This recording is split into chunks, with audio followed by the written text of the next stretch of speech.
ዓለምን ያድናል ሕይወትን ይሰጣል ሰውን ይለውጣል። የእግዚአብሔር ስም ብሩክ ይሁን። መጽሐፍ ቅዱሳችሁን በትንቢተ ሕዝቅኤል ምዕራፍ 37 ከቁጥር 1 ጀምሮ እስከ 7 ያለውን በጌታ ስም አነባዋለሁኝ። የእግዚአብሔር እጅ በላይ ነበረ። እኔ ማነበው አዲሱ ትርጉም ነው እና ትንሽ እንትን እንዳይላችሁ። የእግዚአብሔር እጅ በላይ ነበረ፣ እርሱም በእግዚአብሔር መንፈስ አወጣኝ፣ በሸለቆ መካከልም አኖረኝ። ሸለቆውም በአጥንቶች ተሞልቶ ነበረ። በእርሱም መካከል ወደፊትና ወደ ኋላ አመላለሰኝ። በሸለቆም ወለል ላይ በጣም ደረቅ እጅግ ብዙ አጥንቶች አየሁ። እርሱም የሰው ልጅ ሆይ የዚህን አጥንቶች በሕይወት ሊኖሩ ይችላሉን ሲል ጠየቀኝ። እኔም ጌታ እግዚአብሔር ሆይ አንተ ብቻ ታውቃለህ አልኩ። እንደምታውቁት መቼስ በዚህ ምድር ላይ ብዙ ስለ ሰውነታችን አካል የሚያጠኑ ብዙዎች አሉ። ከነርሶች አንስተው ዶክተሮቹ፣ ስፔሻሊስቶቹ፣ ደግሞ ፕሮፌሰሮቹ ያጠናሉ እና በፊትም አጥንተዋል፣ አሁንም ያጠናሉ፣ ወደፊትም ያጠናሉ። ምክንያቱም ምስጢር ነው። የሰውነታችን አካሎች ከእግዚአብሔር ዘንድ የመጡ ስለሆኑ ሰዎች መርምረው በፍጹም ሊደርሱበት አልቻሉም። እስካሁን ያጠናሉ። የሚገርም ነው። አንድ ሰው በጣም በጠና ታሞ ሆስፒታል ገብቶ ሁለንተናው ንጹህ ሆኖ አንዷ ፓርት ባትሰራና ብትበላሽ ወይንም ደግሞ ብትታመም ዶክተሮቹ የሚያደርጉትን ሁሉ ምን ያደርጋሉ? ይሰጡታል። መድኃኒቱን፣ ማሽኑን፣ የተለያየ ነገር ሞክረው ያ ሰው እኮ ወይ ልቡ ነው ወይ ጉበቱ ነው፣ አንዱ አካሉ ነው የታመመ። እሷን ለማዳን ይረባረባሉ። ተረባርበው መጨረሻ ላይ ከአቅማቸው በላይ ሲሆን ነፍሱ ከሱ ስትለይ ዶክተሮቹ መጥተው ለቤተሰቦቻቸው በጣም ይቅርታ ሞክረን ነበር ግን አልቻልንም ይላሉ። ወገኖቼ የዚህ ሰው ሕይወት ያለፈው አንድ ፓርቷ ምን ብላ ነው? ጎላ ነው። በዚህ ስፍራ ላይ ስንመለከት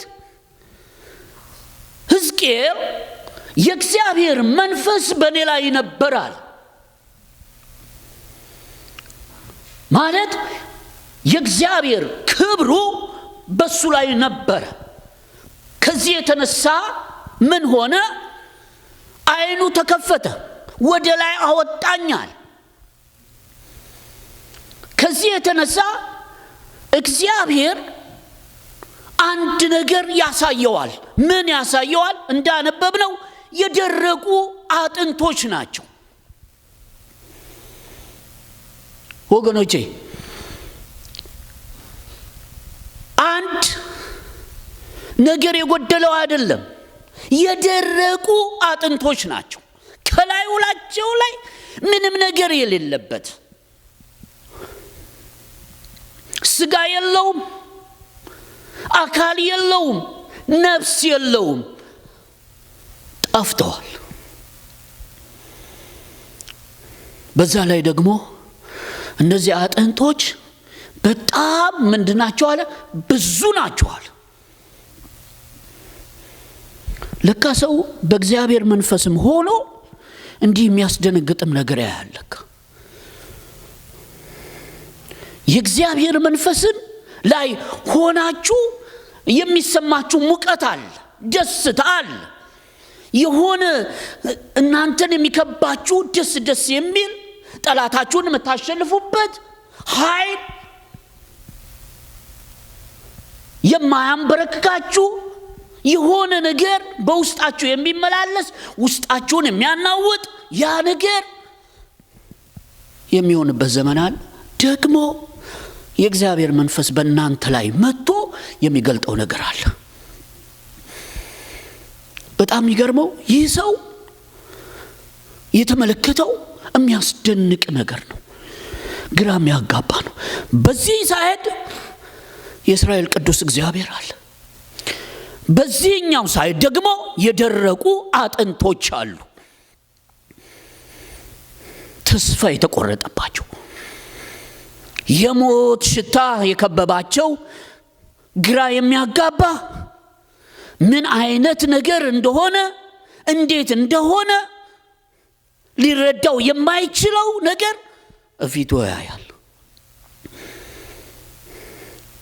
በዚህ ሰዓት እግዚአብሔር ለዚህ ሰው አንድ ጥያቄ ጠየቀው። በእውኑ እነዚህ የደረቁ አጥንቶች ሕይወት ሊኖራቸው ይችላል? ይችላል?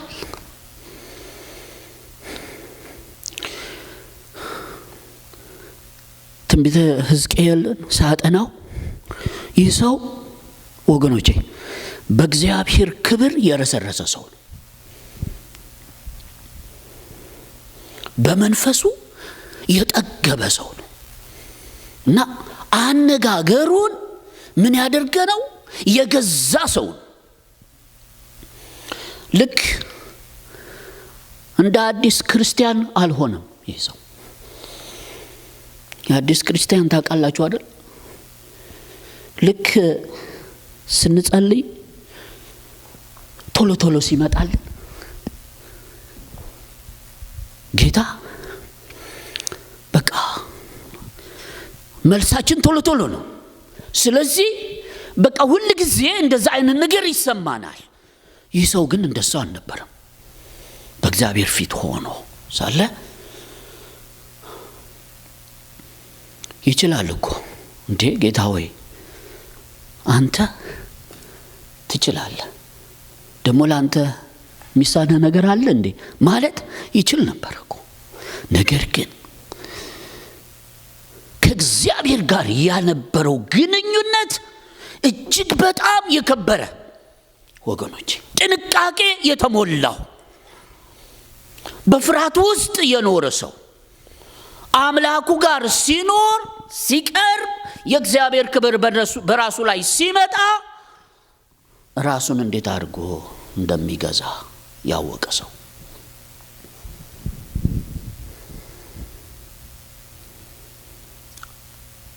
ከዛ መልሱ እንዲህ አለ፣ አንተ ብቻ ታውቃለህ፣ አንተ ብቻ።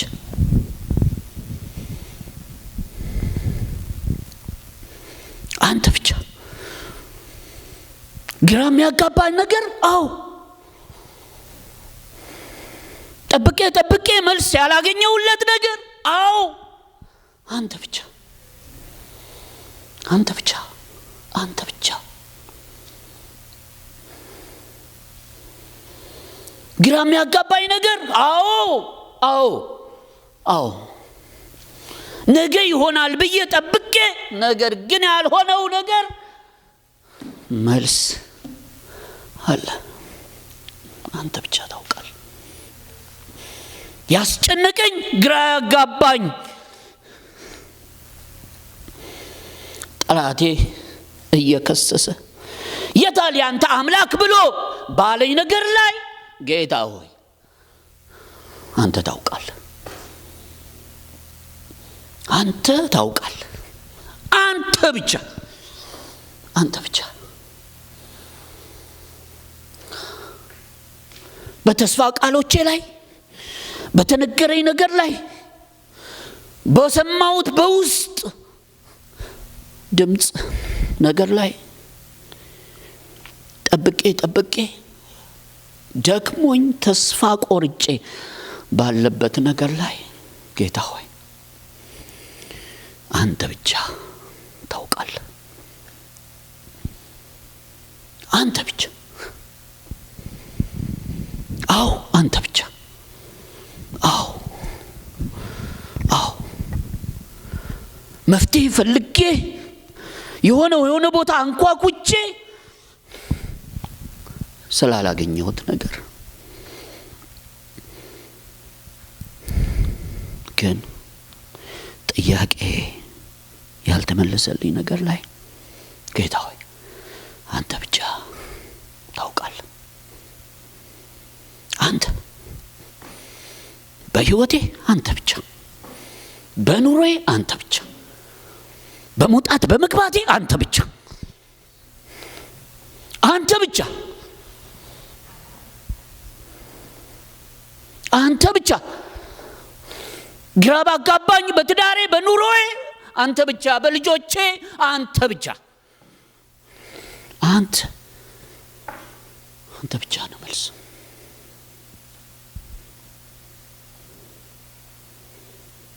መልስ ያለው ካንተ ብቻ ነው፣ ከማንም አይደለም። ወገኖቼ ዛሬ መንፈስ ቅዱስ የሚናገረን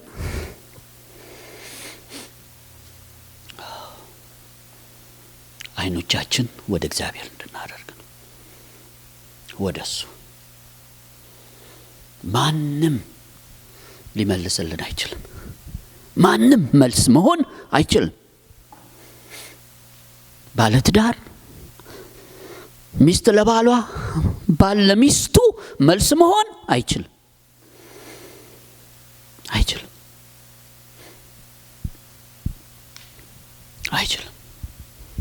ውስን ስለሆነ ሰዎች ስለሆነ አብረውን ያሉን የከበቡን ሁሉን ጥያቄዎቻችንን አውቀው መልሱልናል አይደለም። ሁሉን የሚያውቅ የሰራዊት ጌታ እግዚአብሔር ነው። አንተ ብቻ ወገኖቼ ከዚህ ስትወጡ ለሚጠየቅባችሁ ጥያቄ ሁሉ መልሳችሁ እግዚአብሔር ያውቃል። ማመልከው እሱ ያውቃል።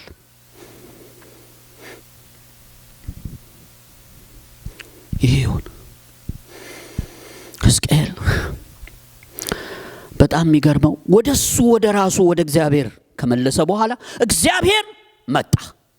በል እንግዲህ አለ ለነዚህ ለደረቁ አጥንቶች መልስ የሚሆን ከኔ አለ አለ። ሃሌሉያ። ለሞቱ ለደረቁ መልስ ላጡ ለብዙ ጊዜ ለከረሙ ለነሱ መልስ አለ ከእግዚአብሔር ዘንድ። እንደዚህ አለ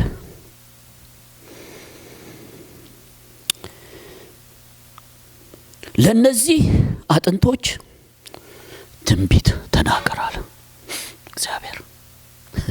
የሚገርም ነው። ትንቢት ተናገር።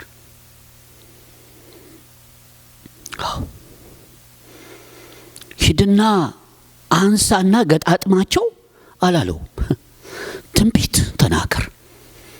በትንቢት ውስጥ መንፈስ አለ፣ ኃይል አለ፣ የእግዚአብሔር ቃል አለ።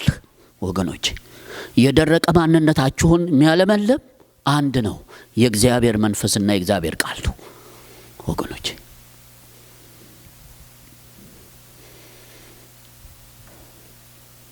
ማንም አይደለም። ከውስጥ ድርቀት ነፃ የምትወጡት በምንም አይደለም። የውጫው ሲሞላ አይደለም፣ ስለተረፈረፈ አይደለም፣ ስለሞላ አይደለም። ወገኖች አይደለም። የውስጥ ድርቀት የሚለመልመው በእግዚአብሔር ቃልና በእግዚአብሔር መንፈስ ነው።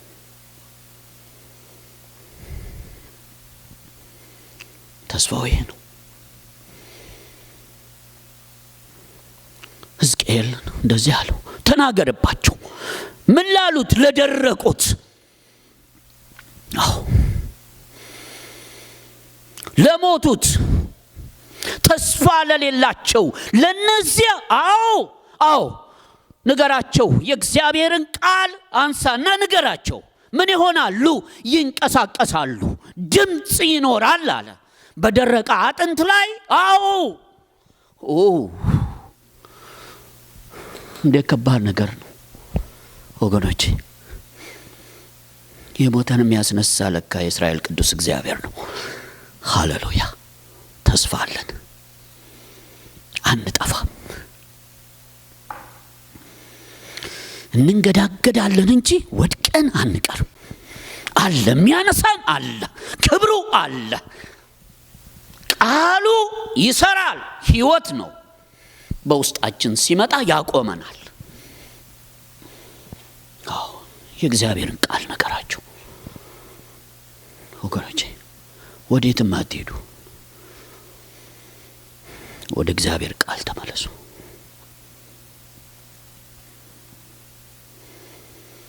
ብዙ ሊያስጥሏችሁ የሚፈልጉ አሉ። ወደ ሌላ ሐሳባችሁን ሊበትኑ የሚፈልጉ አሉ። ምክንያቱም እንዳትነሱ ስለሚፈልጉ። ዛሬ የእግዚአብሔር መንፈስ ይመክረናል። ወደ እግዚአብሔር ቃል እንመለስ። ሕዝቅኤል ሆይ ንገራቸው። ምን ላሉት? ለደረቁት፣ ተስፋ ላጡት፣ ማንም ላያቸው ላልቻለ ለነሱ ተናገር። ምን ብለህ? በሕይወት ይኖሩ ዘንድ፣ ይንቀሳቀሱ ዘንድ። እኔ በጣም የገረመኝ እነዛ አጥንቶች ወገኖቼ የወንድ ብቻ ቢሆን ኖሮ ወይንም ደግሞ የሴቶች ብቻ ቢሆን ኖሮ የሚገርም ነበረ። ነገር ግን በዛ አጥንቶች ውስጥ ከሕፃናት አንስቶ እስከ ሽማግሌ ያለበት ቦታ ነው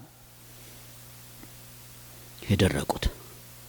እያንዳንዷን ከእያንዳንዷ ጋር ያገናኘ የእግዚአብሔር ቃል ሕይወት ስሙ የተባረከ ይሁን ወገኖቼ። የዚህን ያህል የእግዚአብሔር ቃል ይሰራል።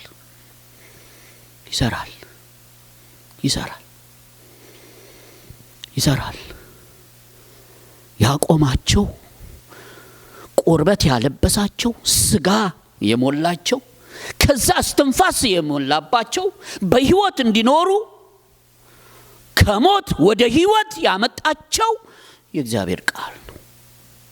ተናገርባቸው ወገኖቼ። ስንደክም ከአንደበታችን ብዙ ነገር ሊወጣ ይችላል። ግን እንደ እግዚአብሔር ቃል ወገኖቼ ተስፋ እንናገራለን፣ ሕይወት እንናገራለን።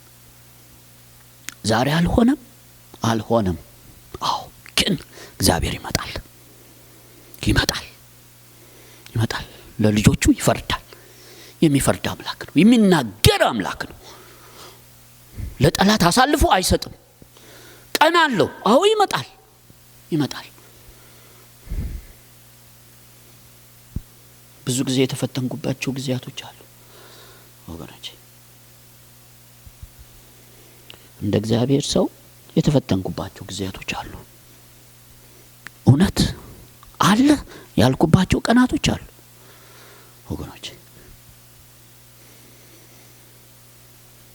አለክ ይሄ እስከሚሆን እንዲህ እስከመሆን ግን ቀን ጠብቆ መጥቶ አፌን በእጄ ያስጫነኝ እግዚአብሔር ስሙ ይባረክ ወገኖቼ።